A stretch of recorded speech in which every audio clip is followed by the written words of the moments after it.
L'objet de la rencontre, c'était, comme vous l'avez constaté, une remise d'attestation de formation dans le cadre du projet de développement de compétences et d'entrepreneuriat des jeunes dans les filières porteurs, un projet du ministère en charge de la formation professionnelle, financé par l'État du Sénégal et la Banque africaine de développement, et pour lequel il y avait un volet agribusiness qui a été confié à l'Institut de technologie alimentaire pour la mise en œuvre de 2020 à 2024.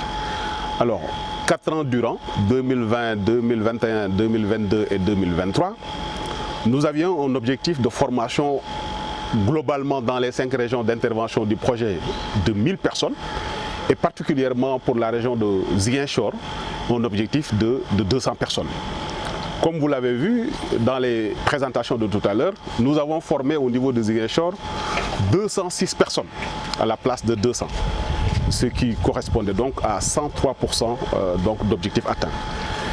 Mais un point important, c'était également par rapport à la demande, parce que j'ai montré que sur les 4 ans, lorsque nous avons cumulé l'ensemble des demandes, c'était 312 demandes de formation sur lesquelles les 206 ont été formés. Ça veut dire donc qu'il y a 66% de cette demande-là qui est prise en charge et aujourd'hui, vous conviendrez avec moi qu'il y a 34%, n'est-ce pas, potentiellement demandeurs de formation, mais dont la demande n'était pas encore prise en charge. Donc ça, c'est le constat et véritablement le résultat qu'on peut tirer de la cérémonie de ce matin. C'est un projet qui va prendre fin certainement en fin 2024, mais pour quand même ces résultats, les bailleurs comme l'État du Sénégal pensent qu'il se pourrait qu'il y ait une deuxième phase. Je pense que je l'ai dit tout à l'heure, dans cette deuxième phase-là, il va falloir prendre en considération ce potentiel de demande de formation. Mais l'attention que je voulais attirer, c'était effectivement aujourd'hui que sont devenus nos formés. Sur ces 206, je l'ai montré, pratiquement plus de 50%, 54% aujourd'hui sont en train d'en prendre. Ça veut dire donc que quand même la formation a été une formation de qualité parce qu'on les a donné des compétences non seulement de savoir-faire, mais également des compétences de gestion. Là que ces 54% là aujourd'hui ce sont des entrepreneurs, ils ont leur unité et certains même ont leur produit déjà sur le marché. Ce qui correspond, ou en tout cas ce qui participe déjà à ce qui est annoncé par les nouvelles autorités de ce pays-là, la souveraineté alimentaire, on peut dire que ça a sonné au niveau de Ziguinchor. Les populations des régions de Ziguinchor, Kaolack, Dakar, Thiès et Saint-Louis, dans la mesure où l'agriculture est un moteur de la croissance, mais un levier important pour résorber le chômage et promouvoir l'emploi des jeunes et des femmes au Sénégal. Parce que plus de 60% de la population sénégalaise vit en milieu rural avec comme principale activité l'agriculture et l'élevage.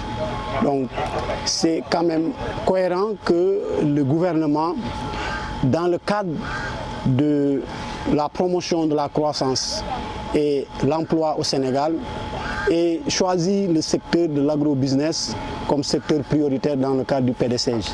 Et c'est dans ce cadre que nous avons initié ces formations qualifiantes pour améliorer l'employabilité de la main-d'œuvre, leur permettre de pouvoir arriver sur le marché du travail avec une qualification qui réponde aux normes en vigueur pour transformer l'économie nationale et hisser le Sénégal comme pays émergent. Il y a beaucoup de formations dans 4 secteurs. Aujourd'hui, nous sommes là à Ziguinchor pour une cérémonie de remise des attestations dans le cadre de la formation en agroalimentaire. Donc, formation que l'ITA a réalisée sur le financement du projet. Il y a d'autres formations également en énergie solaire, des formations sur les métiers oil and gas. Vous savez, le Sénégal est un pays producteur de gaz et de pétrole. Et pour cela, pour anticiper sur la main-d'œuvre, le gouvernement a initié ces formations-là dans le cadre du projet. Et aujourd'hui, nous avons formé environ 1000 jeunes à travers les 5 régions dans les métiers du pétrole et du gaz. Aujourd'hui, il s'agit des formations dans le domaine de l'agroalimentaire.